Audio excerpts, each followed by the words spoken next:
Hey guys, welcome. So today we're going to take a look at how to thin Tamiya or Tamiya paint. It's one of those things that I've taken for granted doing the hobby for a while and starting out, they were my first paints instead of Humbrol. But it's a very, very simple method. It's very effective and it's going to make the paint perfect to airbrush. It will make it also okay to hand brush, but as a lot of us know in the hobby, Tamiya paint isn't the best for hand brushing. But I think this is the simplest method. It works with both sizes of the paint jar, and it only takes 3 different items, one of them being paint. So let's swap over to the bench and let's take a look. All right, so again, I know I have 4 things here, 2 of them are the same, but first thing we're gonna need is Tamiya paint. Now, you can do this with an open bottle that you have already. Just use some, logic as to how much to add. I wanted to take this out because you don't need to buy the jug like I have, but if you're gonna do this hobby, you might as well. I think this was, $10 from Centerline Hobbies. Shout out to them as always. This is probably $3 or $4. So this will definitely get you by.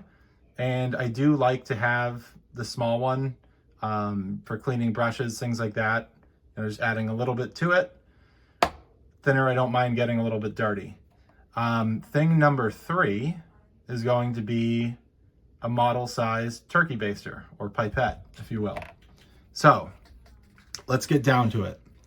And again, this works every single time with every single Tamiya paint, no matter the color, anything like that. So first, we'll pop that open.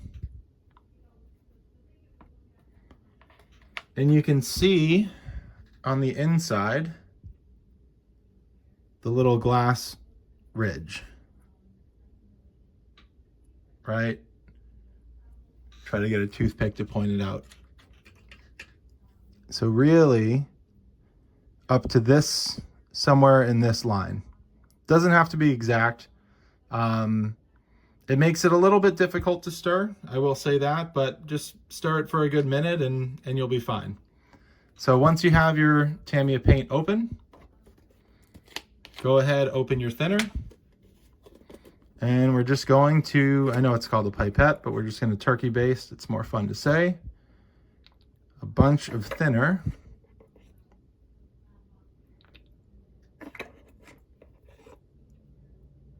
Until we get close enough to that line.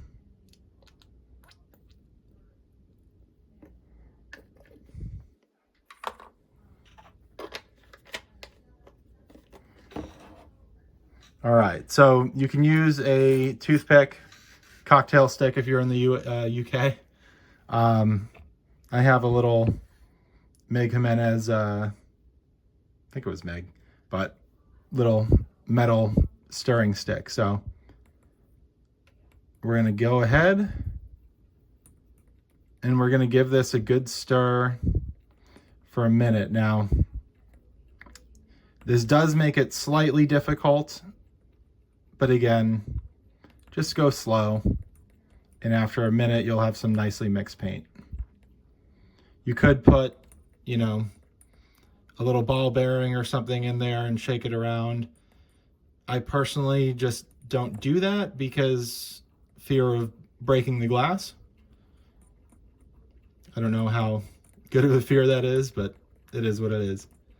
All right, so I'm going to continue mixing this, and then we're going to hop over to my very dirty airbrush station, and we're going to take a look at how it works. All right, so essentially I just mix the paint until you don't see any of the, kind of paint / thinner lines, till it looks obviously like one color. And your first stir again is going to be probably your longest unless you don't use the paint for like a year. But what we're looking for here is that steady drip. right? You don't want the paint to come off in a big line. You want it to come off in those steady drips. That's how you know that this paint is nice and thin.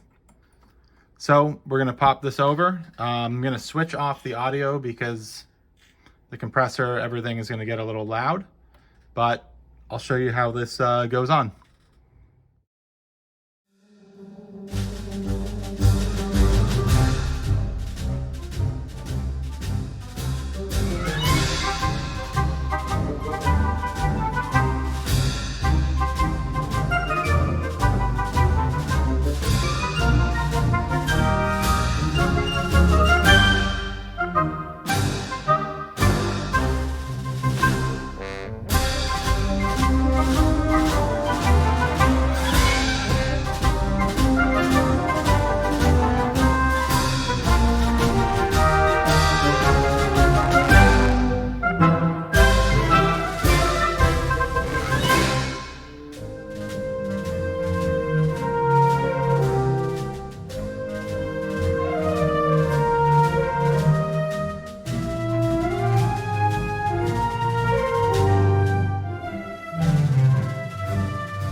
All right, so there you have it.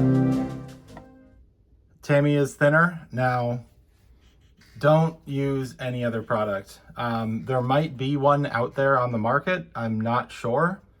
But Tamiya, their paint is different than basically any other acrylic paint that you're going to find in this hobby.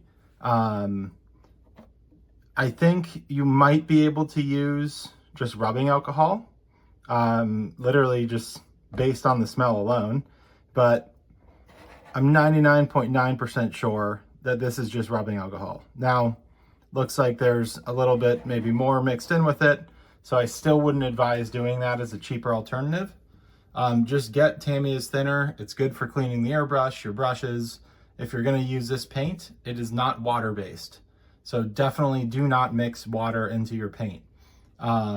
Again, this is the simplest and most effective method I have found. I'm sure there are others out there, but with one spray, and this is the beauty of Tamiya's paint, is it's almost, you know, with most acrylic paint, you're supposed to go in layers and, you know, thin layers, and you definitely can with Tamiya, but you don't have to. You can just kind of go for it, and this is, I mean, this is dry already, and I'm shooting this in succession. Now I got fingerprints all over it, but you can see the coverage is good. It's very forgiving. Obviously I missed some spots, but it's very, very forgiving. If you know, are a beginner, this is a phenomenal beginner paint because it is so forgiving. And you can just, if you saw me, you know, on some of these sprue gates here, whatever there are, I really held it down for a while and it looks perfect. So I hope that's helpful. I do it every single time I open a Tamiya paint. I write on the top what it's going to be just so I can see it easier because I keep them down below. But it also, to me, signifies that it has been opened. I immediately fill it with thinner up to that brim. It works basically the same on the smaller jars. It's 10 milliliters, and then I think it's like 17, whatever it is. It's not exactly the same, but it's very, very close. I would probably go less, maybe up to like this line if I was going to use a smaller jar, rather than, you know, basically filling it up to the top. But these come a little bit less full than the larger size. So if you guys found that helpful, 1, go try it. 2, please like and subscribe, and we'll see you on the next episode.